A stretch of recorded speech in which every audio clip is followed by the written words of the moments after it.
Well, folks, welcome to one more edition of Politics and Random. Egberto Will is your host. Thank you so kindly for being a part of the show. We're going to have a great show for you today.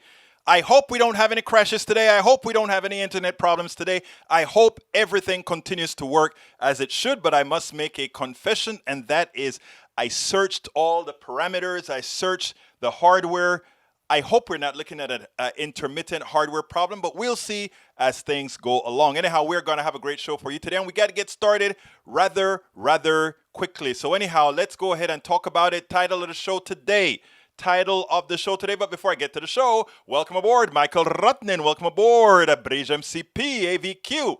Anyhow, Michael says there's a short list of people who shouldn't have guns. Known wife beaters, suspected domestic terrorists, convicted violent felons, some specific mental illness, and you add sedition participants to the list. Oh, that will kick a whole lot of people off. Keith, raise your hand if you think every insurrectionist should lose the right to own or bear weapon in addition to being placed on the no-fly list.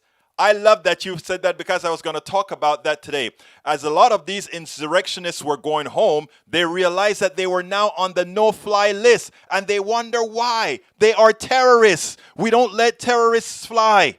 So these people didn't know that Donald Trump was destroying their lives, that the people who work for Donald Trump had told them to come and be terrorists, come and be insurrectionists, would cause them the ability to fly in the United States. It has become so costly to have supported El Señor Donald Trump. Because you know what? Supporting of Donald Trump is the support of a criminal, is the support of a traitor, and in doing so, that is what you have become.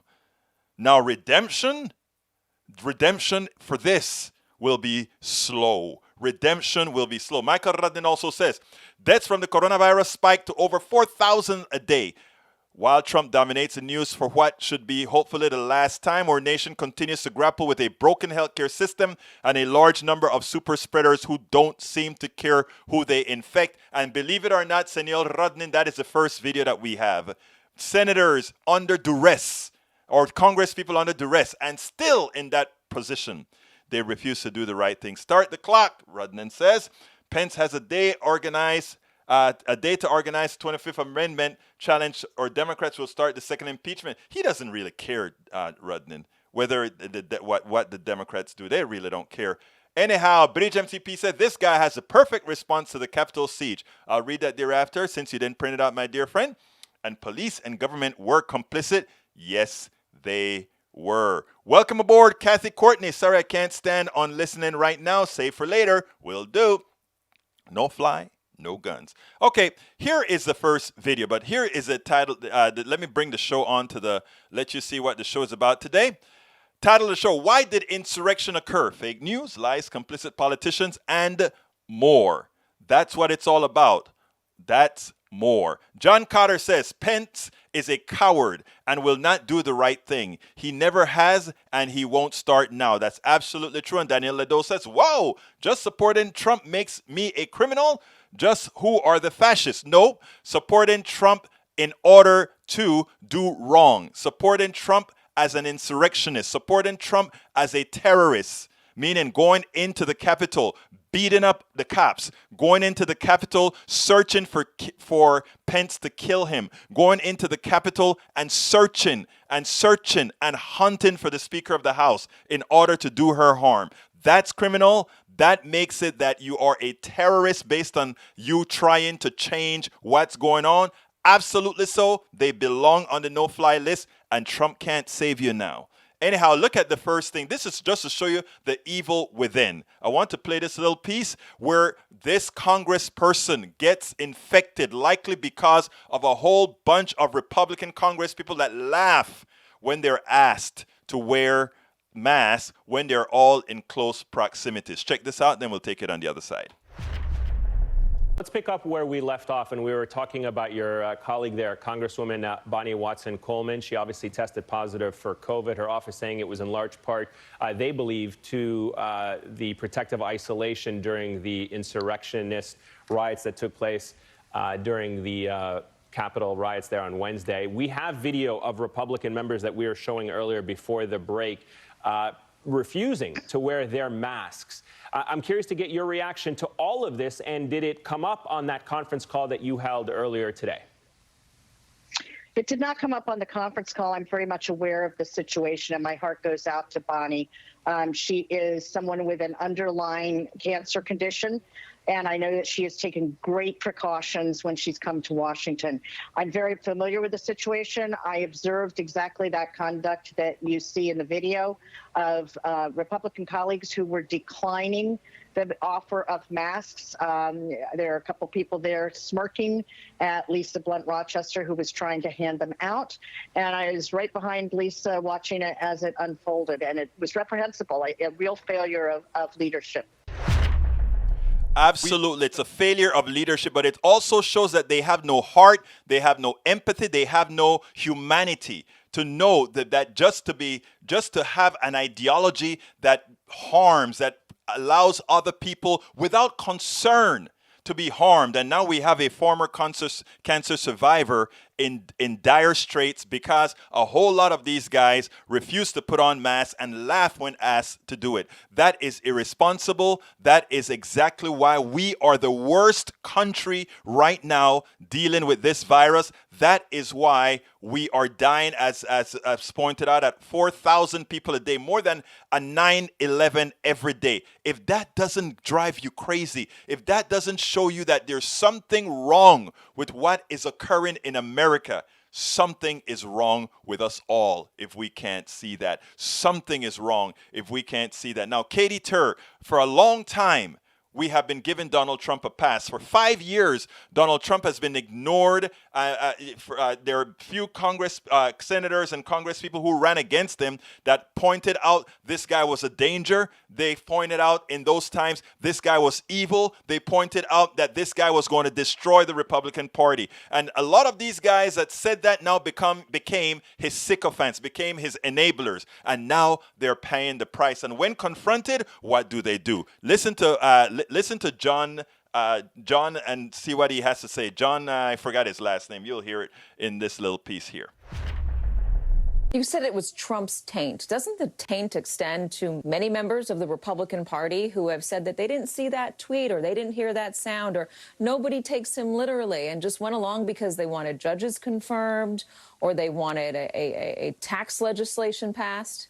No, I don't think you can attribute Trump to everybody else. I think this is something that's an aberration in American politics. It's resulted in tragedy, as we saw on Wednesday. But to try and blame everybody else, I think, is simply more Washington politics. How is it more Washington politics when the president of the United States, who ran as a Republican, is a member, the leader of the GOP, has incited an armed insurrection on the Capitol, and he got to that point because Republican lawmakers refused to hold him accountable for years. Republican donors refused to hold him accountable. Instead of saying what he is saying is not true, instead of calling out the lies, they fed into it, they ignored it, or in cases where with Josh Hawley or Ted Cruz most recently, feeding into the lies and saying that they're true, that there was fraud out there and that the voters shouldn't believe in the 2020 election. Well, I think there are certainly some people who were part of his effort to prevent the certification of the election who did participate in the lives, and I don't see any reason why they shouldn't be held accountable. But it just is unrealistic and unfair to hold everybody else responsible for what one person has done. And I think that is a political tactic that we can see. It's one of the reasons why it's important to purge the taint of Trumpism, much the same way William F. Buckley Jr. tried to successfully push the John Birch Society out of the conservative movement, because he warned at the time that, in part, if we didn't do that, that the left would try to anathematize the entire conservative movement, which is exactly what you're trying to do now. Does that mean purging Josh Hawley or Ted Cruz individually, people who have supported this lie, this most recent lie? What about Mo Brooks? What about Kevin McCarthy? Well, I think individual Republicans are going to have to make decisions whether they support individuals who have participated in this effort to stop the election from being certified. It just sounds like you're pushing it off into the future. Individual Republicans are going to have to do this. What does that mean exactly? Fixing this problem, I had hoped originally could be done fairly quickly. It's evident it's going to take more time. There are millions of Americans who still believe that the election was fraudulent. And it's not just Donald Trump saying it. It's a lot of Republican lawmakers in the House, Republican lawmakers in the Senate, Republican voices on Fox News. I mean, there are a lot of people involved in this. It's not just Donald Trump. A major part of what we have to do is make sure that the evidence gets out there that shows that this systematic fraud didn't occur. It will take work. I don't deny it. But it's not only that the systematic fraud didn't occur. It's about the continuum of lies that you tell your audience. It's the continuum of lies that you tell your audience about those of us on the left. It is a continuum. You don't tell them that the things that we want for America are the things to make their lives better. You don't tell them that the reason you don't support the policies that progressives support is because it costs the wealthy a little bit more, and that they, in their capitalist notion, simply wants it all. You don't tell them that all they want is indentured servitude, and what we are fighting for is an egalitarian society. If you were to tell them the truth, you know that Americans would want what we are offering. And you know what? That is why I have another piece to play that will talk about that. But you know what you have created? I want to show you the mentality that your evil has done to good people. This is a good woman. Check this out. It's meant to be funny, this guy who did it, but the pain of this woman is evident. Check this out.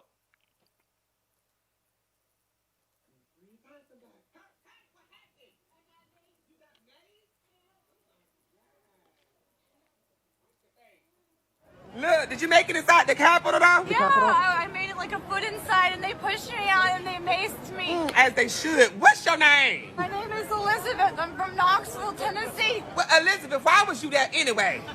We're storming the Capitol. It's a revolution. She's stupid. Copy that, friend. We're storming the Capitol. It's a revolution. That is what they told her. We're storming the Capitol. It's a revolution.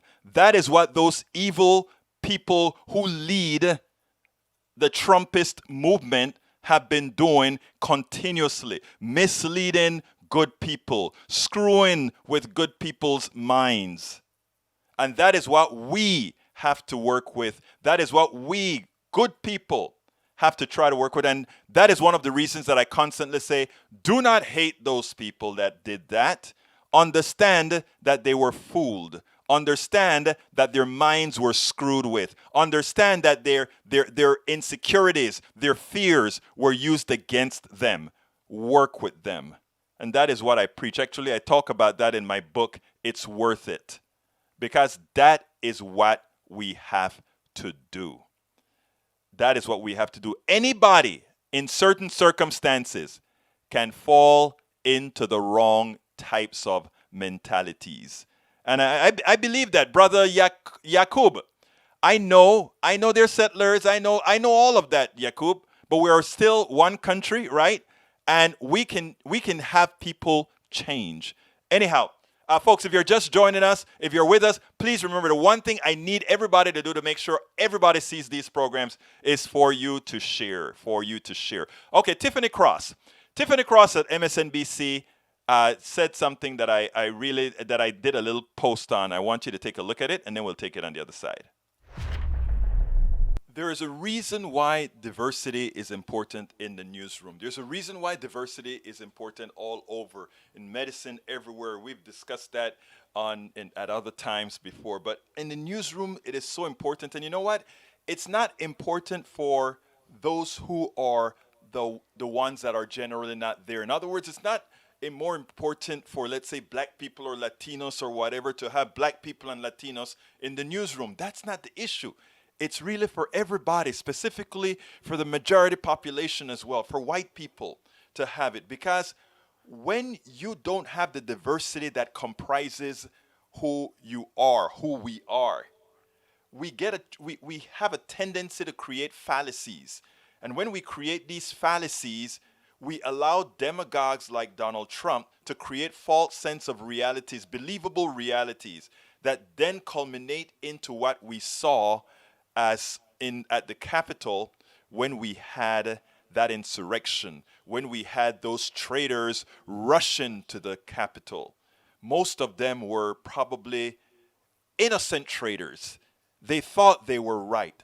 They thought something was being taken away from them and they had to take their country back. Some of these people genuinely believe that, and it is because many times they have seen the light through one set of lens, one that can refract it, one that can reflect it, one that can do the things to prevent them from knowing their real history, to prevent them from knowing the history of all.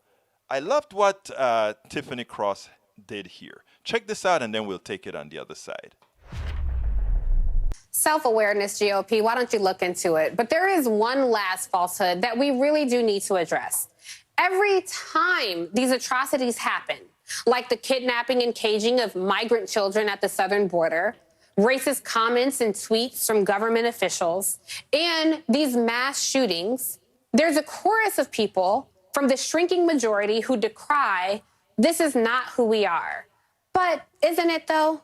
To quote Childish Gambino, this is America. And let's finally have an honest conversation about it. America was not founded on peace and prosperity. It was taken from the Native Americans with blood and fury. It was not built on equity and equality. It was built on the backs of the enslaved. The country did not allow opportunity for everyone. It afforded power to a privileged few. For so long, their American dream was our American nightmare. So let's not feign surprise when white supremacy rears its ugly head again and again and again and again. Or when a mad MAGA crowd is allowed to violently attempt to disrupt democracy.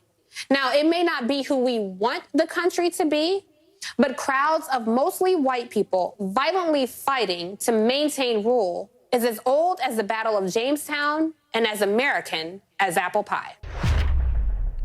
That is such an important statement.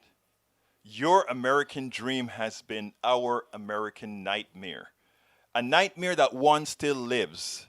A nightmare of watching, when we saw that insurrection, many people asked, oh my God, they were so surprised that that was happening. But you know what surprised people that look differently? That these people showed no fear for police. Police were there to serve them. For others, people show fear for police because they know that if they are chasing a cop with a gun, that cop wouldn't be running. That cop would have turned around and shot them. Why is diversity important? Why is all sorts of diversity important? Though there are so many people who just believe in that storybook, America. There's nothing unpatriotic about talking about who we really are. There's nothing unpatriotic about speaking about who we were or how we were formed. It is patriotic to say, I know the flaws that we've had. I know the flaws that we still have. And we can work after acknowledging these flaws to make the country what we really want it to be. But to do that, you have to first understand nobody is taking away something from you. It's something you've never had. This country was founded to protect a very few.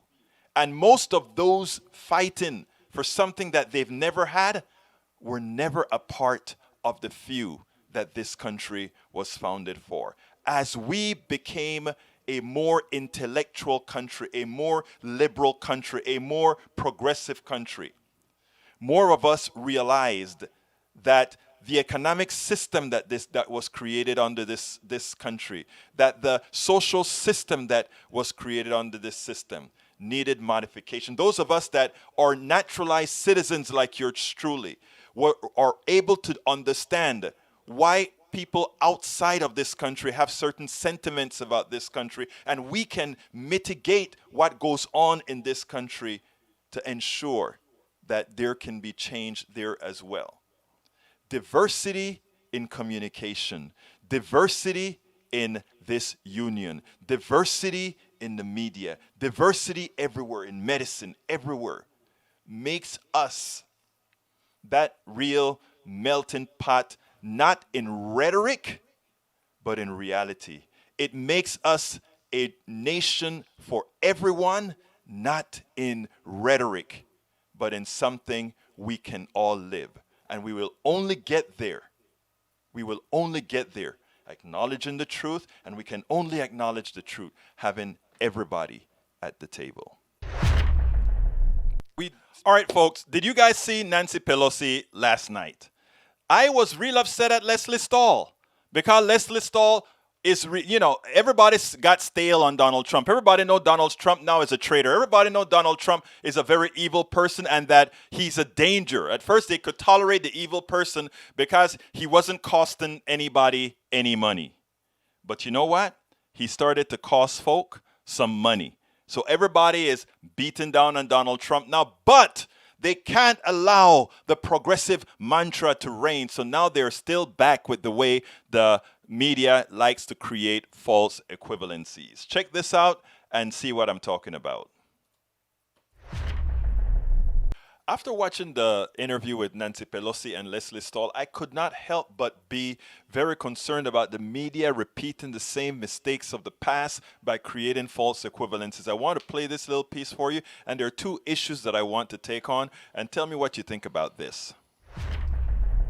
In the election in November, someone said that the mandate that the Democrats won was not about issues because you lost so many seats, that the mandate was for tone and attitude and a strong desire for compromise. I do know that it was a mandate for us to go forward with an agenda for America's working families, as well as to do so in tone. We have a responsibility to find common ground. When we can't, we must stand our ground, but we have a responsibility to try. You are not known as a person who A mistake, and I would not, and nobody expects me to support something that solidifies injustice in our country.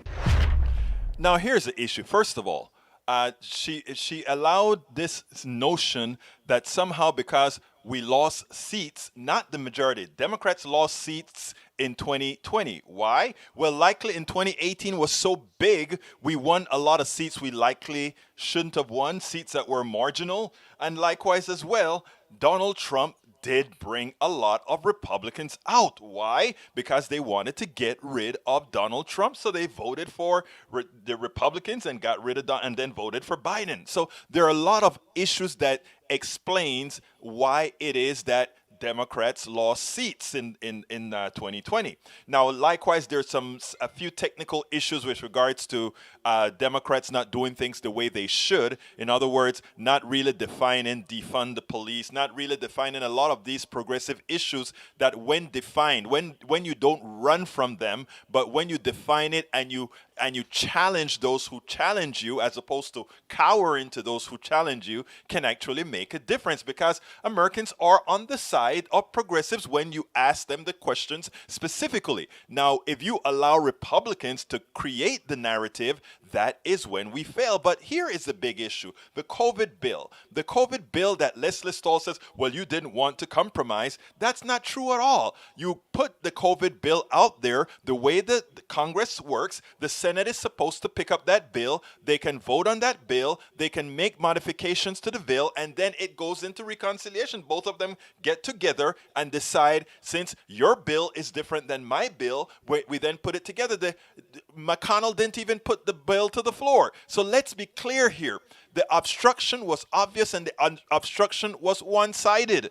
Don't be fooled or cowered into saying McConnell wants the House to give them a finished bill that then they just pass the way we want it, because the bill you give us is the bill that we asked for, as opposed to saying we will compromise together. So Nancy Pelosi did not answer that correctly. She did say that, yes, the reason why I will not compromise is because we have to make sure that the state's taken care of. We have to make sure that teachers are taken care of, first responders, etc. But she should have also said that McConnell did not do his part by bringing the bill to the floor. And why didn't he bring the bill to the floor? Because the bill as is would have passed in the Senate. So there was only one obstructionist there, and that was McConnell. Now, to come and say that a Democrat came and said, we look like obstructionists, that Democrat, instead of going out there and telling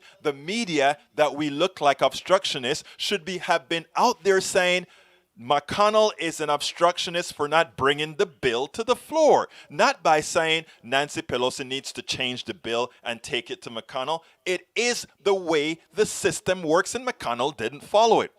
Now, we have to learn how to not allow a media to make believe that things are not the way they are. Again, the reality is Nancy Pelosi was not the obstructionist, and Nancy Pelosi in that interview should have made Leslie Stahl understand how Congress really works, instead of taking up the McConnell, the right-wing and centrist Democrats' notions that somehow she needed to give McConnell a bill that he would accept, as opposed to him bringing a bill to the floor and saying we are going to go bring the Senate and the House together to negotiate what the final bill is going to look like. Again, this is where the media fails. This is where Democrats don't know how to carry the narrative many times. And this is where Speaker Pelosi, who is always on her toes, allowed Leslie Stahl to create a false sense of a false equivalence. We need to guard against that all of the times, because it is evident that the media, yes, they don't want Donald Trump, but they are very scared that Americans get what they really want, because that is against the interest of the center. And that is, most Americans want progressive policies when defined and when the narrative is there and expressed in a manner that isn't scary, a scary lie that both the media and the right wing and the establishment puts out there. Absolutely so. And here's the message. How can Democrats not mess up in 2022 like they did in 2016, like they did in 2010? Here is the answer, and it comes from no other than Ezra Klein. There was a message today from Ezra Klein, New York columnist, that I think people should heed. Let's listen to it, and then I want to say a few things on the other side. Check this out.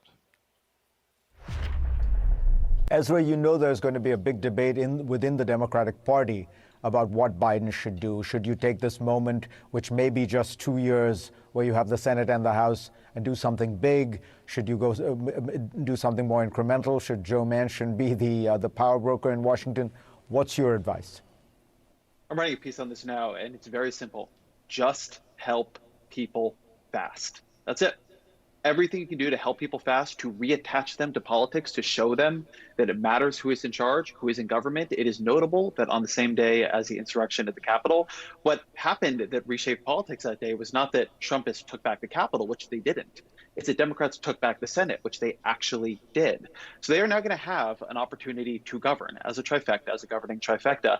And they need to help people. They need to make that matter. They need to make it matter in clear and visible ways. They need to make it matter in a way where people know the government helped them, the Democrats helped them, and that politics matters beyond these symbolic collisions, beyond what they see on Twitter. It actually matters for getting things like vaccine rollout right, but also getting checks into their hands, getting health insurance more secure, getting climate change under control, and 100 other things that need to happen. Democrats can't be too technocratic and clever. They can't wait too long to roll out their help. They can't get involved in gangs and negotiations forever. They just have to help people fast. So you have in the past been in favor of, electoral college reform or ending the filibuster or Puerto Rico DC statehood. You would say, let that all take a back seat. First, just get money out, fix problems fast. I wouldn't say that necessarily takes a back seat. Whether they can do it, we'll see. But particularly filibuster reform, getting rid of the filibuster or deciding to open up budget reconciliation a new way is going to be necessary to legislate quickly. Process is policy in these regards. If you can't get anything from the Senate, you can't help people. So the idea that you can separate process and policy just isn't true. And I would say for the Joe Manchins of the world, if they think they're going to get reelected, if people don't like how Joe Biden and the Democrats govern, they are wrong. That was a mistake Democrats made, red state Democrats made in 2009, and they got wiped out in 2010. The way you get reelected if you're in a purple or red state is people think your party did a great job. They're not going to separate you from the president. They're going to judge you based on how they judge the president. And that is something, first of all, West Virginia Senator Joe Manchin ought to see and see quickly, because he will be the stumbling block for Democrats as we go for filibuster reform. He's the one that will want to block it.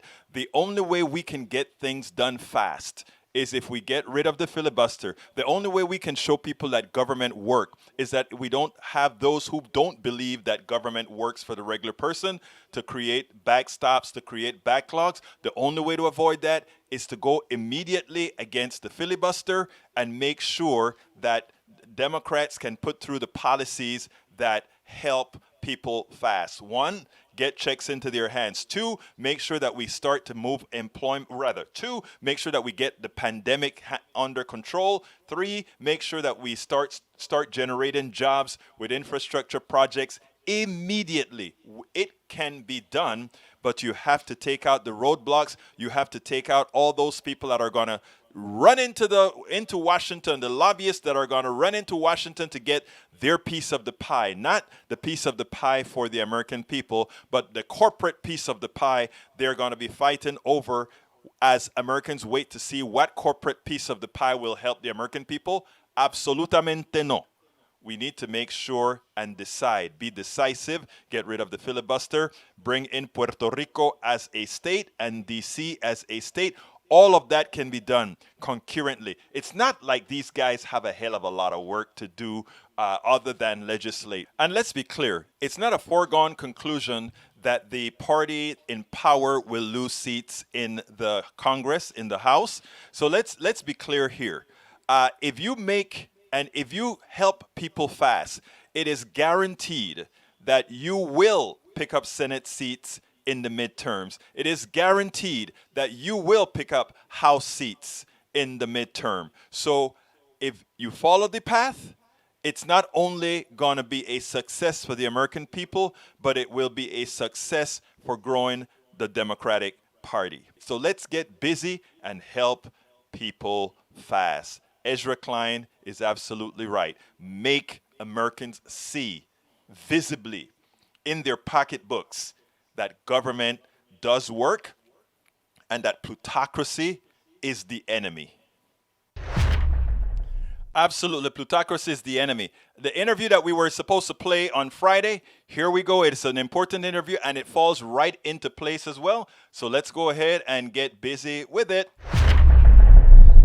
Welcome to one more edition of Politics Done Right. My name is Egberto Willies. A former partner at McKinsey & Company, Helen Bouygues, has helped transform more than 25 firms. Over the course of a 25-year career, she has raised hundreds of millions of dollars in capital, renegotiated billions of dollars in debt, and brought dozens of companies into the black. Bouygues has lectured around the world. She sits on multiple boards, including those of companies in retail, manufacturing, oil and gas, renewable energy, and automotive parts sectors. She graduated magna cum laude from Princeton University and earned an MBA from the Harvard Business School.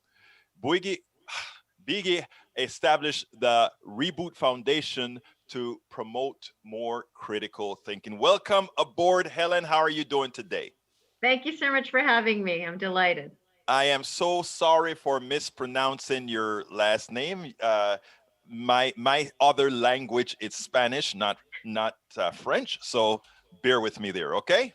No worries at all. None of my American friends know how to pronounce my married last name either. Well, Well, well, good. I don't feel all that bad after all. Anyhow, we're going to talk about fake news today. You are the fake news expert. You founded a company called Reboot, where the tagline is elevating critical thinking. And let me just tell you, I love your website, and I have some critical questions for you.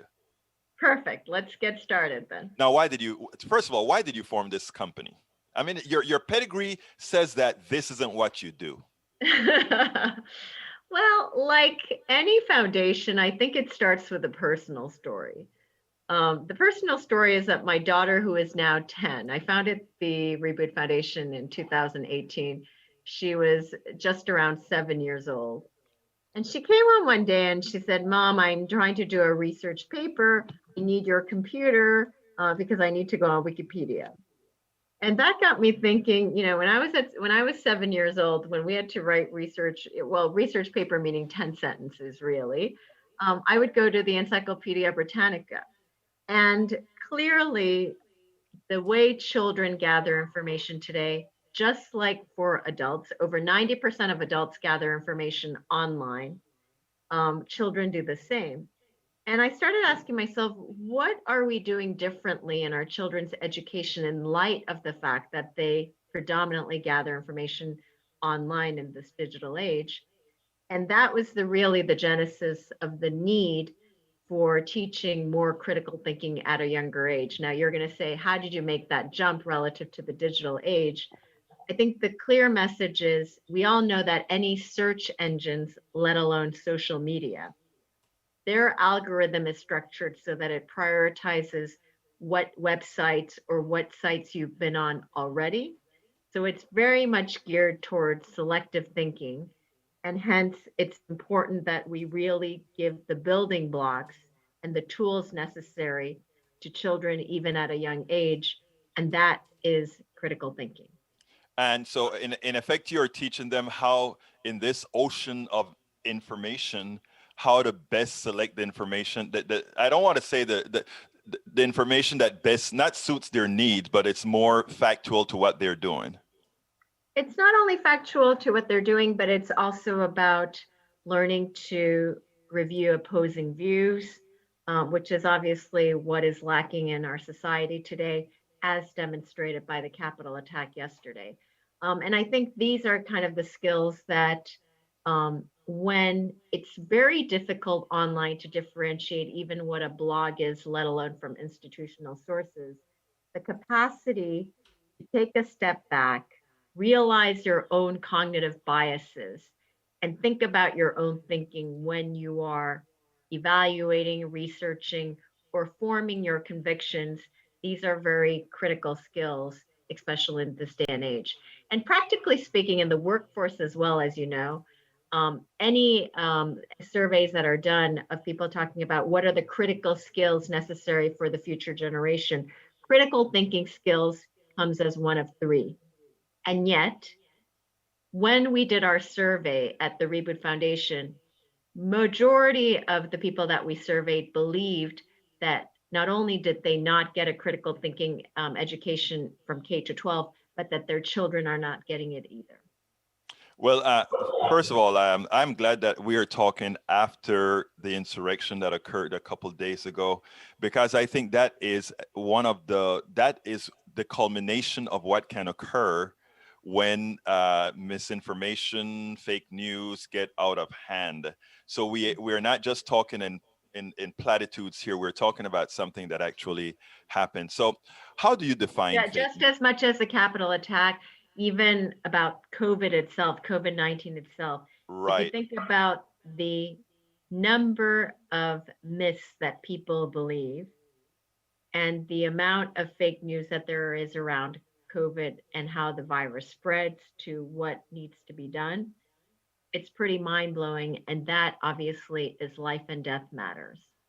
Now, define fake news. How do you define fake news?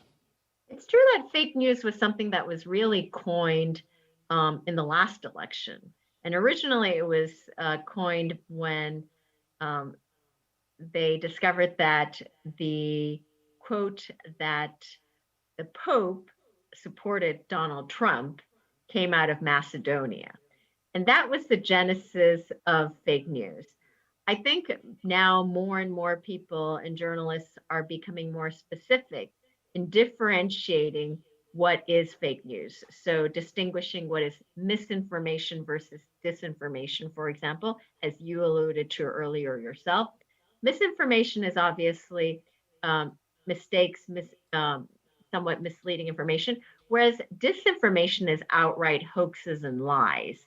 And it's true that fake news kind of combobulates both of those arenas today, which is probably something that we need to be more careful about identifying.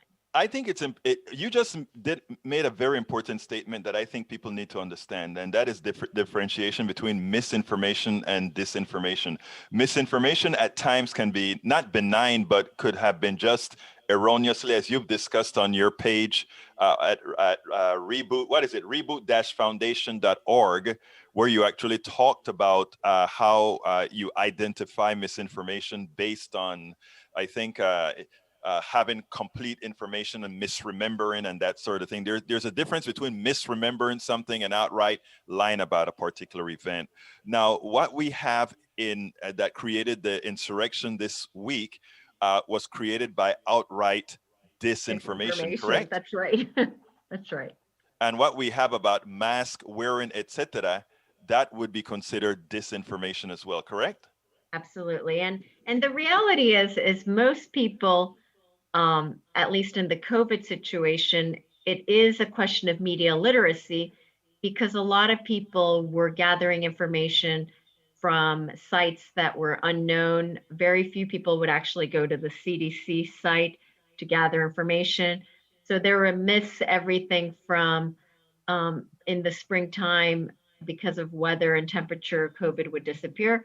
Well, we went through the summer, it didn't disappear, to questions around where it spread from as well. So there was a lot of different myths, and unfortunately, it's just a demonstration of some of the challenges that we have, where people don't know as well how to discern and gather the factual information, because the internet is wonderful. We have a wealth of information, but it's also very difficult to navigate.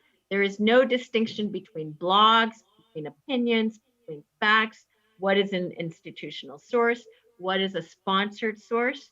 And then all of this is just accentuated even further and aggravated by the utilization of social media, which is even more disturbing, because over 90% of news that people gather comes via the social media platform. Now, Helen, one of the interesting things about it is you're not a fanatic of TED Talks, because you don't think it presents enough of a venue to really extrapolate on information. I gave a TED Talk. I know. Exactly. You did give a TED Talk, but let me just say one thing. I do a show 1 hour, 5 days a week, and I do a blog where I do about 3 to 5 pieces every day. I agree with you.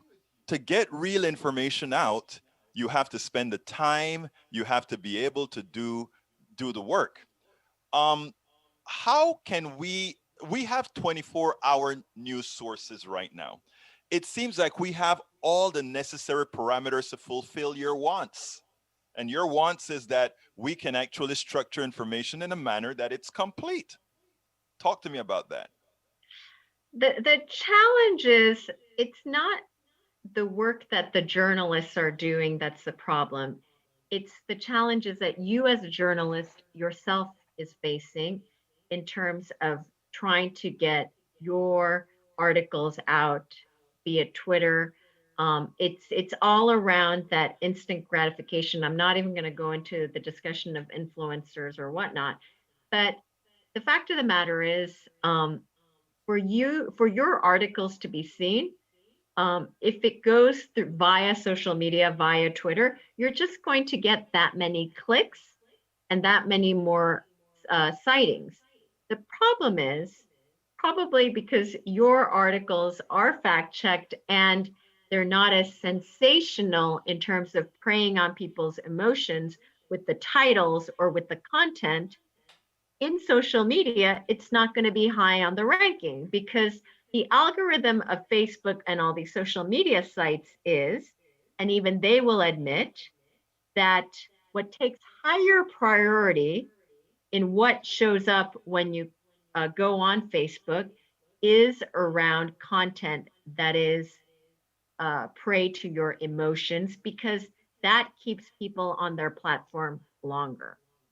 I must admit that given the titles of my programs, I try to get some sort of a balance. The articles all factual. I try to get a balance. In fact, when we're posting your articles, we are going to fight like hell to make sure people see the good words that you have to say by trying to give a title that will hit an emotion, but with some sort of a fact-based instinct in it. Now, I have an important question here because you're an MBA, you're also magna cum laude, all these great things in the American school or college university system.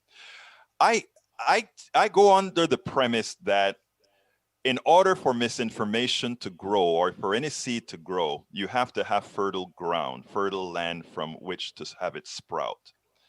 How is indoctrinating someone in whatever form, whether it is on your history, a country's history, how does that allow what we've seen? Let me ask it a different way. I look at the insurrection that we had this week. And much of what I see in that insurrection is not that these are bad people. No. What I see is that these are people that have heard about an Americana that has never existed. These are people that believe they're losing something they've never had. And these are people that the system has actually hurt, looking for a scapegoat. And I mean, think it's a parallel reality show that kind of is going on, right? Right. I totally agree with you that these are not ill-intentioned people. But there are studies that show that even people who are well-educated, who are trained, if they keep continuing hearing lies and are pounded with faulty information, even if their initial instinct is to question the subject matter, just by default of being pounded with the same information, the brain actually starts believing it. So that's one phenomenon that's going on. The second is it goes back to the fundamentals of the Reboot Foundation. If we don't build on building blocks of critical thinking skills, you know, it's not easy, it's not comfortable to always challenge your initial instinct or convictions that you have. It's actually very uncomfortable. Very.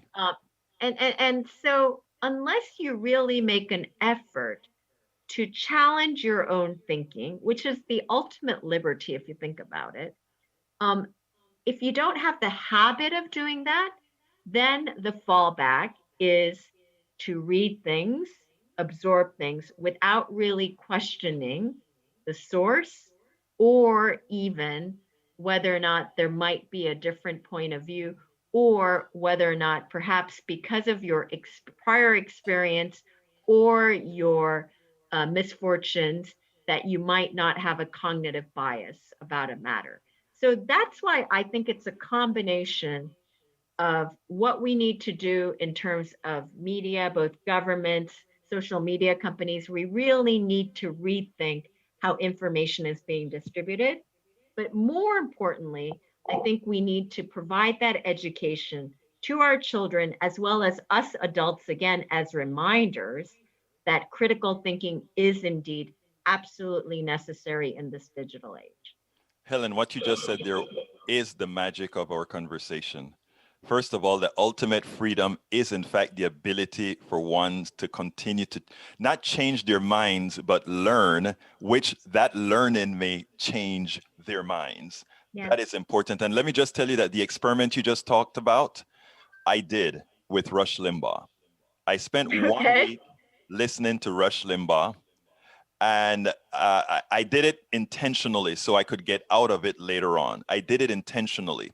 And the idea was, at the end of that week, I started falling back onto some of the ridiculous things that he said. It actually sounded plausible. And when I saw somebody do something that triggered what he said, that was my initial reaction. So I actually did the experiment on myself and then slapped myself and said, oh, don't forget. Back to reality. Right, you got that from Rush Limbaugh.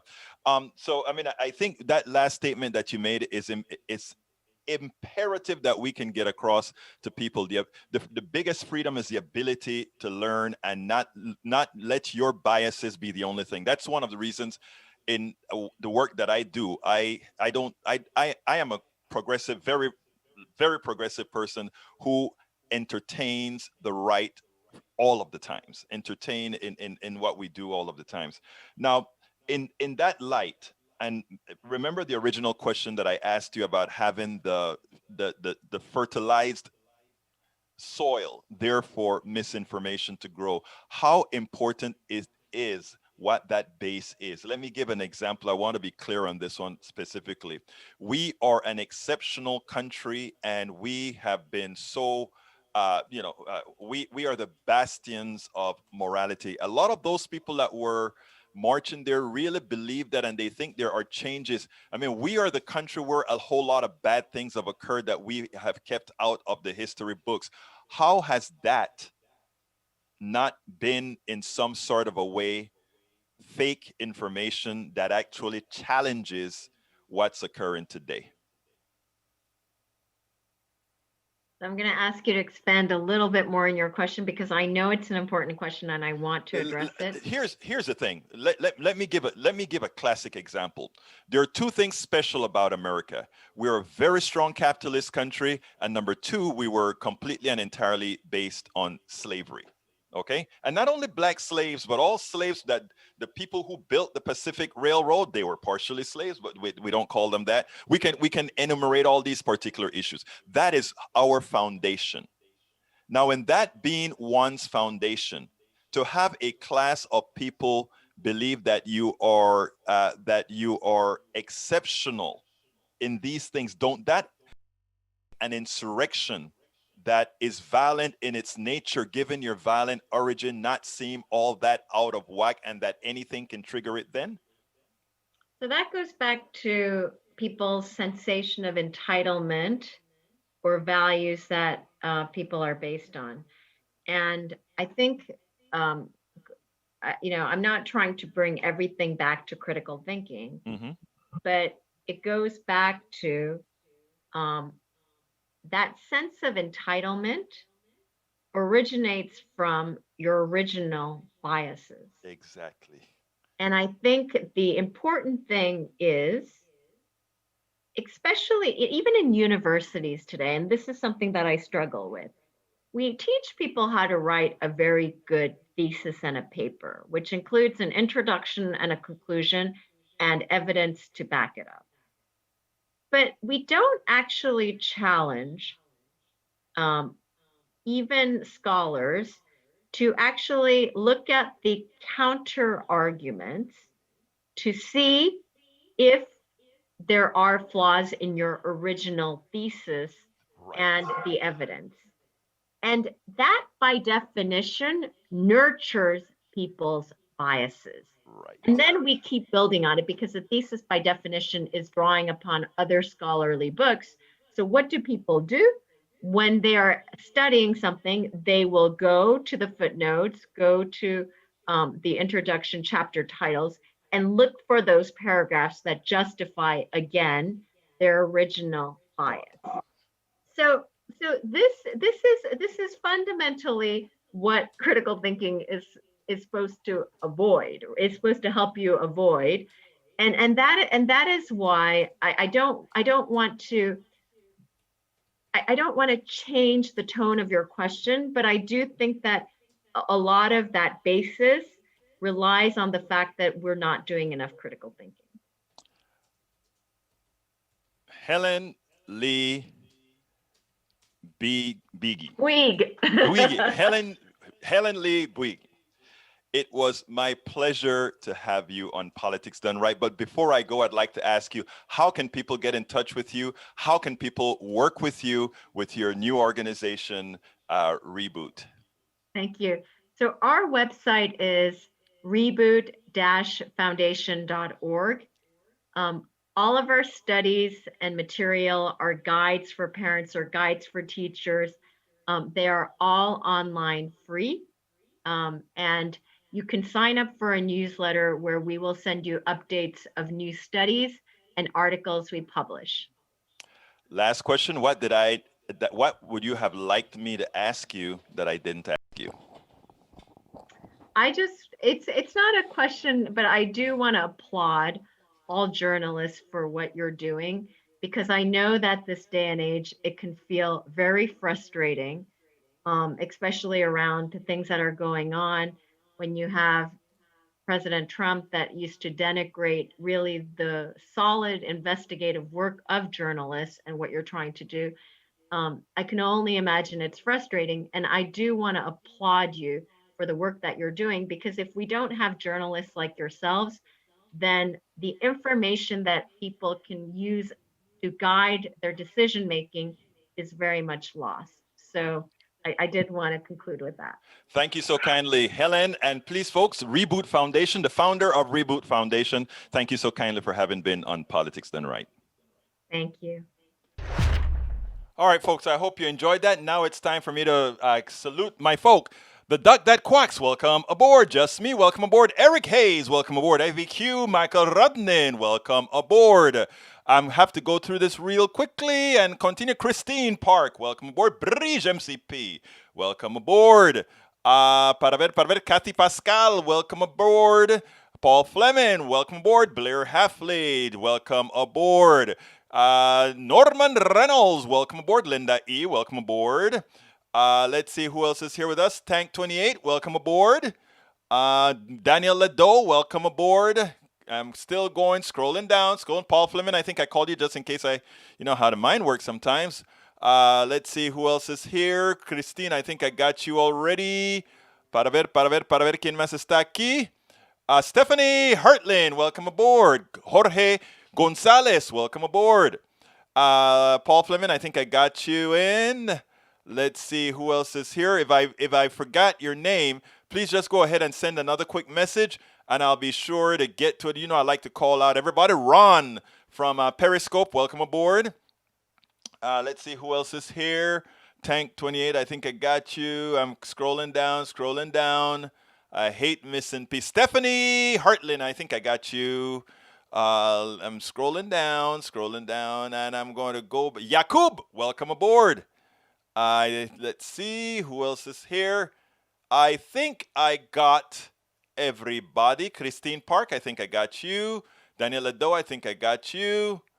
Scrolling down, scrolling up. Okay, I'm going to go back down to the bottom to find anybody new that I may have missed. Nanette Bird Smith, welcome aboard. And Norman Reynolds. The enemy of critical thinking is belief in founding myth with severe historical gaps. That is the phrase of the day, because that is absolutely right. A lot of the mistakes that those people out there are who went and the terrorists that attacked the Capitol, they believed in something that wasn't true. They believed they were entitled to something based on their heritage, a heritage that never said they did. Because the founding papers of this country, the Constitution of this country, only endeared itself to the very, very few. It is important for people to understand things historically. Anyway, you know what I forgot to do today? I forgot to ask you guys to support us. Those of you who are on YouTube, please click the join and join our PDR posse named by Brige MCP. Just click on join, become a member. If you're not on YouTube, just go ahead and go to politicsdoneright.com/YouTube. politicsdoneright.com/YouTube. Please become a supporter. If you are see that book on the screen, it's worth it. You want to engage with everybody, especially now. We have to expand the pie. go ahead and get our book. It's worth it. How to Talk to Your Right-Wing Relatives, Friends, and Neighbors. You can get it at Amazon, or you can go ahead and get it at our store. Where's our store? Our store is at politicsdoneright.com/store. Politicsdoneright.com/store. Get it. If you get it directly from our store, we'll autograph the book, put a bumper sticker in there, etc. And you take out the middleman. That help us even more. You can also support us by going to our Patreon. How do you get to our Patreon? That is politicsdoneright.com/Patreon. Patreon is spelled Patreon. Politicsdoneright.com/Patreon, spelled Patreon. Of course, all of us doing this sort of work support PayPal. So please consider giving us a PayPal. That's politicsdoneright.com/PayPal. Politicsdoneright.com/PayPal. But again, you can support us in any form that you want. You can go to our store. You can go everywhere else to support the program. Even on YouTube, we have our T-shirts, our face masks, our hoodies, all that good stuff that you can get directly there at YouTube as well. Look, folks, I know you can be anywhere. The fact that you're here is an honor to me. Thank you so kindly for spending this time with us. But we got to get out of here. I got an interview that I got to do with Mondale Robinson, and when I'm done, you'll see that likely tomorrow. My name is Egberto Willies. This is Politics Done Right, and you know how I end this, baby. I am what? Out! We spend a lot of time deconstructing the news, trying to parse it into a form that everybody can understand. We try to find those little nitpicks where it flies above the fray, etc. If you really like these videos that we do, I want to ask a big favor. Please go ahead, number one, subscribe to our channel, and number two, please join if you can. Thank you so kindly for watching. Keep watching. Please remember to share. We must populate the entire internet with our progressive message, a message that we know is what most Americans say that they want. So help us, please join.